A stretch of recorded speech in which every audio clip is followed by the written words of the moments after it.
Buenos días, apreciados hermanos y amigos. Sean bienvenidos a vuestro canal, El Estandarte Adventista.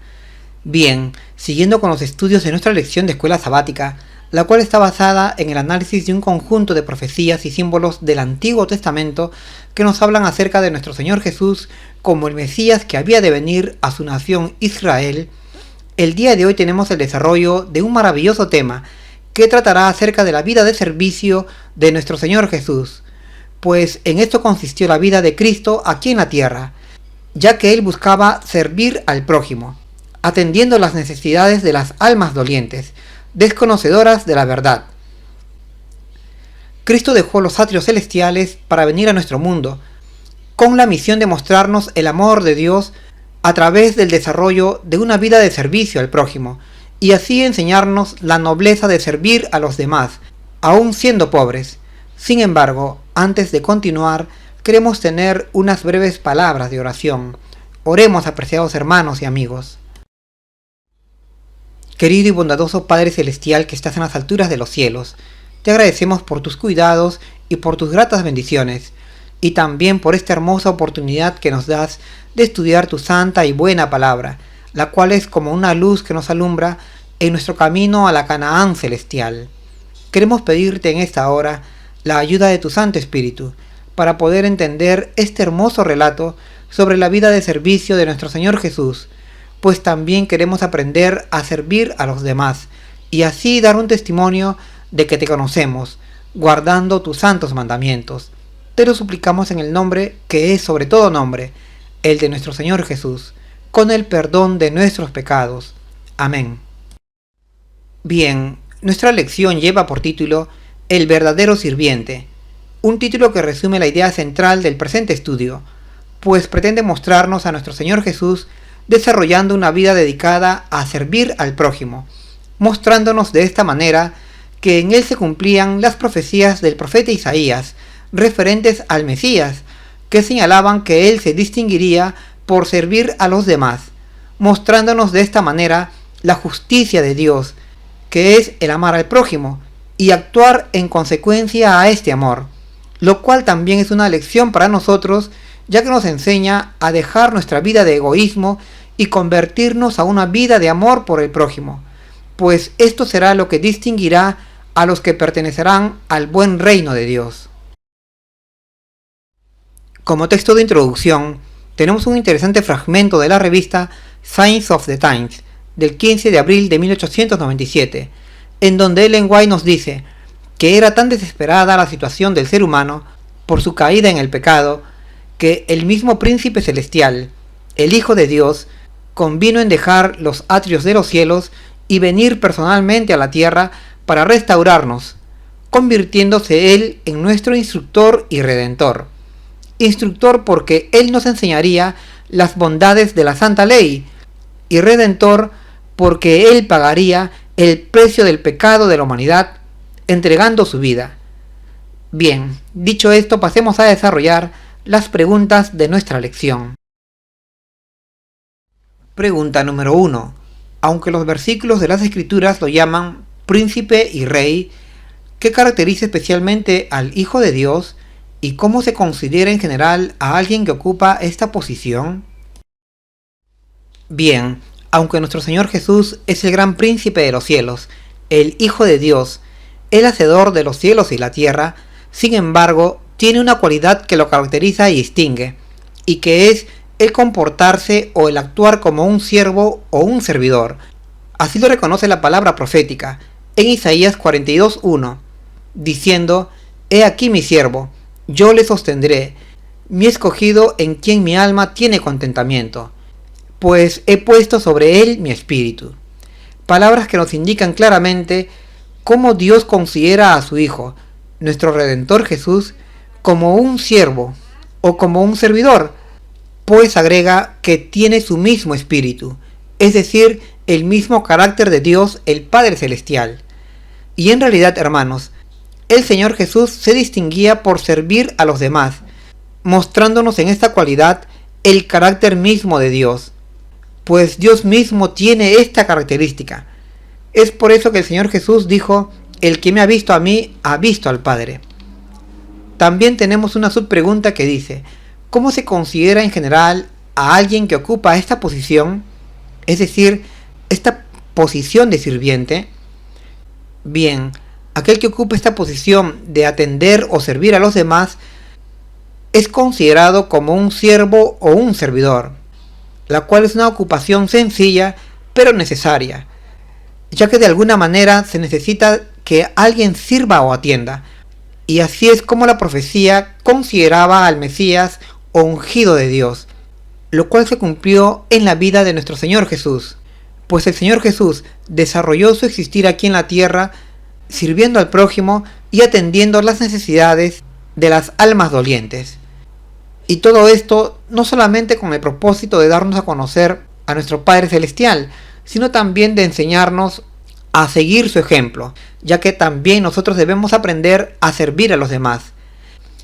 Y es justamente esta cualidad la que nosotros debemos desarrollar, siendo corteses y serviciales con los demás, hospitalarios y dispuestos a ayudar, ya que esto es en esencia lo que encierra el término sirviente, lo cual debemos practicar para distinguirnos en este mundo como cristianos auténticos, como seguidores de Jesús, el verdadero servidor. Bueno, dicho esto, pasemos a nuestra siguiente pregunta. Pregunta número 2. ¿Fracasaría o se desanimaría en la realización de su servicio divino? ¿Y qué es para los gentiles? De acuerdo a la palabra profética, el Mesías prometido, aquel que esperaba a la nación de Israel, no se cansaría ni se desanimaría en el desarrollo de su vida de servicio y de ayuda a los demás. Así lo declaraba la profecía de Isaías 42:4, la cual declaraba: no se cansará ni desmayará hasta que establezca en la tierra justicia, y las islas esperarán su ley. Un versículo que declaraba las cualidades que formaban parte de nuestro Señor Jesús. Y es por eso que nuestro Señor dedicaba la mayor parte de su tiempo a atender a los enfermos, a los afligidos, a los quebrantados, a los menesterosos y a todo aquel que necesitase ayuda. Además, claro está, de enseñar el Evangelio de la salvación. Y al actuar así, nuestro Señor nos estaba enseñando cómo se debe cumplir la ley de Dios, es decir, haciendo el bien a los demás. Es por eso que el versículo de Isaías 42:6 nos dice que Dios lo llamaría en justicia y lo pondría por pacto a su pueblo, pues la vida de servicio del Señor Jesús nos enseñaría cómo se deben guardar los mandamientos, los cuales son la expresión de la justicia de Dios. También se nos pregunta, ¿qué es para los gentiles? Bien, estaba escrito en Isaías 42:6 que el Mesías sería luz para los gentiles. Es decir, hermanos, que la labor del ungido de Dios no solo se limitaría a su nación Israel, sino que trascendería las fronteras de su pueblo para incluir a los extranjeros o gentiles. Y esta profecía se cumplió con nuestro Señor Jesús, ya que nuestro Salvador también se preocupó por los que no pertenecían a Israel, la nación escogida por Dios. Es por eso que Él ordenó a sus discípulos a ir a todas las naciones, llevando el Evangelio de la salvación, de tal manera que los que creyesen fuesen incorporados al pueblo de Dios. Al respecto, Ellen White nos dice que Jesús miró al mundo en su estado caído con infinita piedad. Tomó entonces la humanidad sobre sí para poder tocar y elevar a la humanidad. Vino a buscar y a salvar lo que estaba perdido, es decir, a nosotros, hermanos. Y esta obra de nuestro Señor no solamente lo realizó por su nación, sino también por todos nosotros. Así está escrito en la página 199 del libro Fundamentos de la Educación Cristiana. Bueno, pasemos ahora a nuestra siguiente pregunta. Pregunta número 3. ¿Quién debería ser el centro de atención del cristiano? ¿Y cómo cambió su rostro y su forma? Pero incluso entonces, ¿qué les dará a muchas naciones? Bien, para nosotros como cristianos, el centro de nuestra atención debería estar puesto en nuestro Señor Jesús, el autor y consumador de nuestra fe, ya que de acuerdo a las Escrituras, Él ha sido enviado por Dios para darnos luz y enseñarnos la justicia. Jesús de Nazaret es el Mesías que había de venir a nuestro mundo para enseñarnos la verdad y liberarnos del poder y la condenación del pecado, poder al cual aún estamos sujetos, pues aún somos pecadores o transgresores de la ley de Dios, y por tanto estamos condenados a morir, y necesitamos a Cristo como nuestro Salvador. En realidad, hermanos, los actos de Cristo estaban llenos de justicia y de amor por la humanidad. Es por eso que Él es nuestro ejemplo en quien debemos poner la mirada. Y la profecía de Isaías 52:13 así lo reafirmaba, pues nos decía que el Mesías sería prosperado, exaltado y engrandecido, lo cual quiere decir que la obra de redención en favor de la humanidad sería exitosa. También se nos pregunta cómo cambió su rostro y forma, pero incluso ¿qué les daría Cristo a las naciones? Bien, hace casi 2000 años, el Señor Jesús tuvo que soportar físicamente la ira de los hombres de Jerusalén, quienes poseídos de una crueldad homicida, lo maltrataron terriblemente, tanto que desfiguraron su hermoso rostro, ya que le dieron muchos golpes. Este triste hecho fue recogido en la profecía de Isaías con unos 7 siglos de anticipación. Concretamente, en Isaías 52:14 se declaró: «¿Cómo se asombraron de ti muchos? De tal manera que fue desfigurado de los hombres su parecer y su hermosura, más que la de los hijos de los hombres». Sin embargo, hermanos, el Señor Jesús soportó todo esto por amor a nosotros, hasta el punto de entregar finalmente su vida en la cruz del Calvario. También hay una subpregunta adicional que nos dice: ¿qué le daría a las muchas naciones? Bien, con todo esto que le aconteció a nuestro Señor Jesús, ya que fue vituperado, maltratado y finalmente crucificado, muchos de los habitantes de Jerusalén fueron testigos de estos hechos. Ellos, que eran depositarios de las profecías, entendieron que realmente en Jesús de Nazaret se cumplían aquellas descripciones proféticas que narraban lo que le sucedería al Mesías, por lo que cuando vieron al Señor Jesús crucificado, creyeron en Él, y en consecuencia, difundieron esto que aprendieron o entendieron, en sus lugares de origen. Así fue como el Señor Jesús llegó a ser conocido en muchas naciones, pues el evento de la cruz se transmitió a todos los pueblos, y este testimonio de los testigos que creyeron fue como un rocío que se esparció por las naciones. Así lo declaró la Biblia en Isaías 52:15, diciendo que Él rociaría a las muchas naciones, los reyes cerrarían ante Él su boca, porque verían en Él lo que nunca les fue contado. Al respecto, Ellen White nos dice que las terribles escenas de la crucifixión revelaron lo que la humanidad haría al estar bajo el control de Satanás. Sin embargo, aquellos que presenciaron las terribles escenas de la crucifixión nunca perdieron las impresiones hechas en sus mentes, pues entendieron que Jesús era el Mesías que las profecías declaraban. Importante reflexión de la mensajera del Señor, que reafirma nuestro argumento de que el Señor Jesús era el Mesías del Antiguo Testamento. Pasemos ahora a nuestra siguiente pregunta. Pregunta número 4. ¿Cuál es la opinión del Señor sobre los sacrificios independientemente del motivo del ofrendante y qué sacrificio Él aprecia? Bien, aunque Dios había ordenado el sistema de sacrificio de los animales como medida de expiación de los pecados del pueblo de Israel, sin embargo, Él no se agradó de la actitud de su pueblo respecto a cómo ellos tomaban los sacrificios, pues la nación de Israel perdió de vista el propósito del Señor con este sistema de sacrificios, el cual era hacerles ver tanto sus pecados como las consecuencias que esto traía, y contrariamente, el pueblo se dedicó a sacrificar animales sin más sentido que la propia costumbre, perdiendo así de vista el plan de Dios de rescatarnos de la red del pecado. Es por eso que el Señor declaró a través del profeta Isaías que sacrificios y presentes no le agradaron, holocaustos y expiación no les había demandado. Así está escrito en Isaías 46, pues como dijimos, la nación de Israel había perdido de vista el deseo de Dios de que reconocieran sus pecados y lo abandonaran a través de este sistema de sacrificios.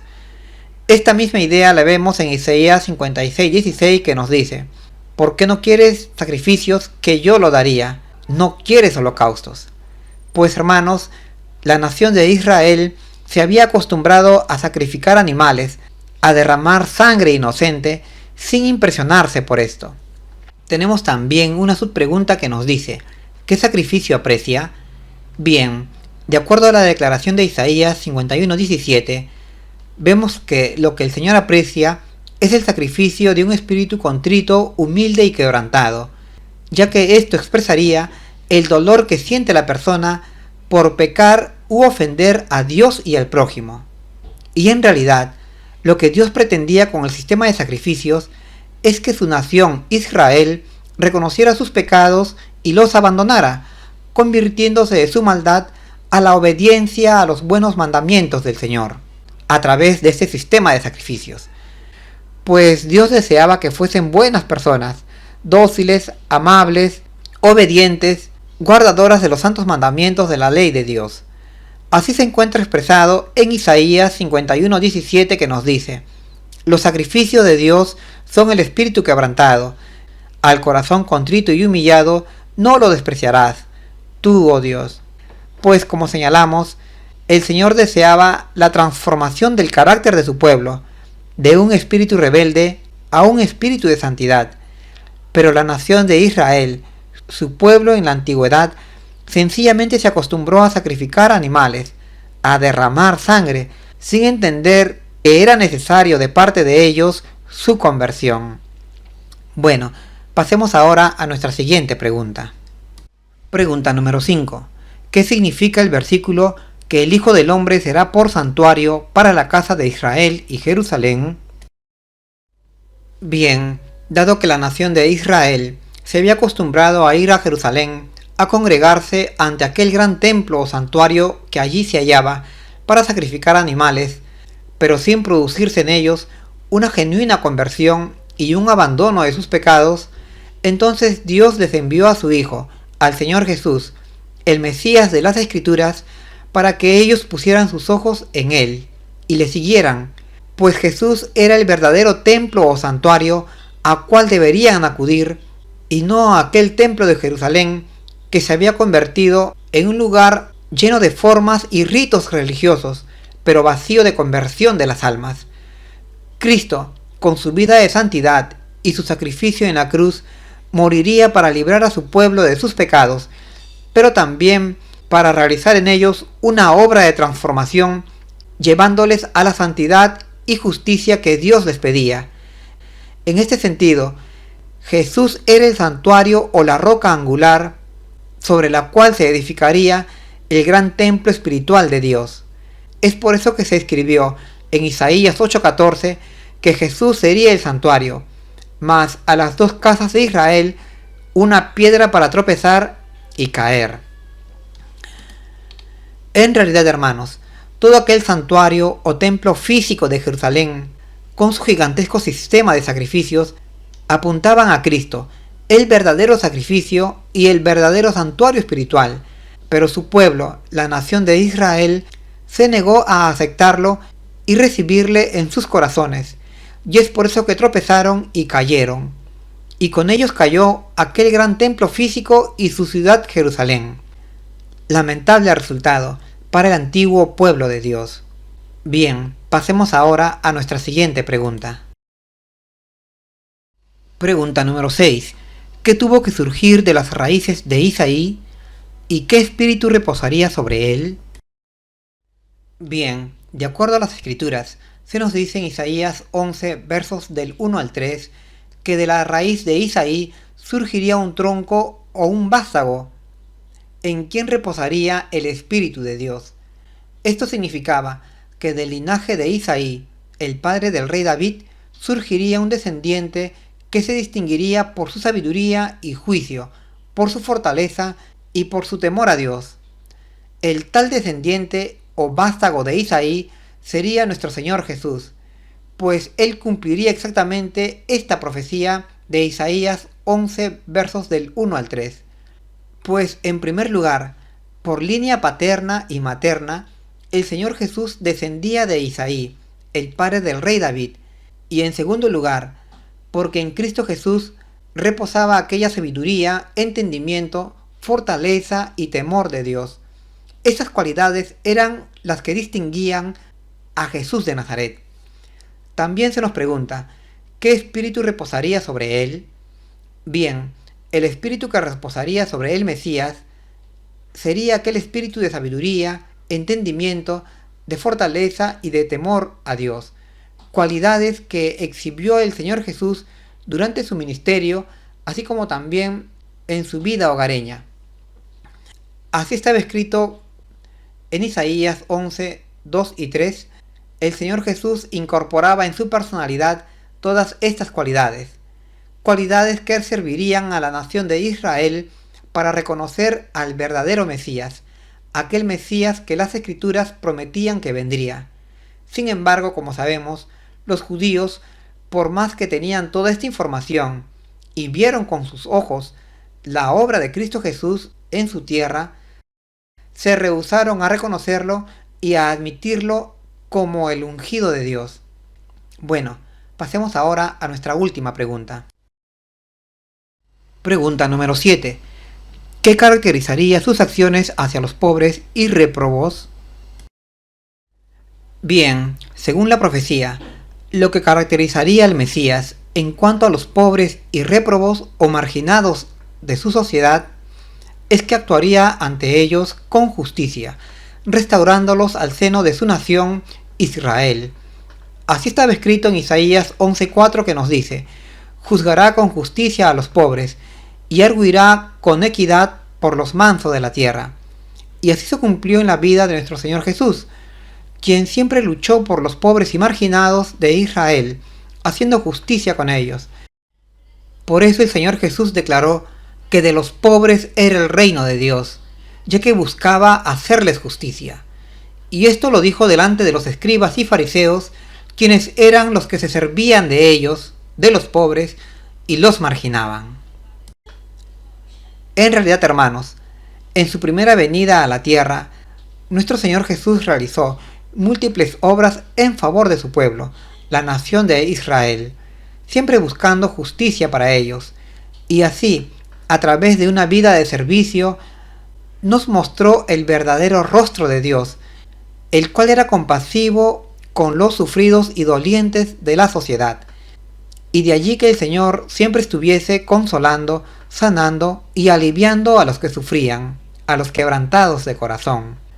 Y también hoy, nuestro Señor Jesús sigue trabajando en favor de la humanidad allá en el lugar santísimo del santuario celestial, ya que está efectuando una obra de limpieza o purificación de nuestras almas, y cuando Él termine esta obra, volverá otra vez a la tierra para llevarnos a vivir junto a Él para siempre. Bueno, hasta aquí, apreciados hermanos, son mis comentarios a nuestra lección de escuela sabática. Recordemos cómo Cristo nos enseñó a cumplir u observar la santa ley de Dios a través de una obra de servicio y ayuda a los demás. Bueno, que tengan un feliz sábado. Hasta luego.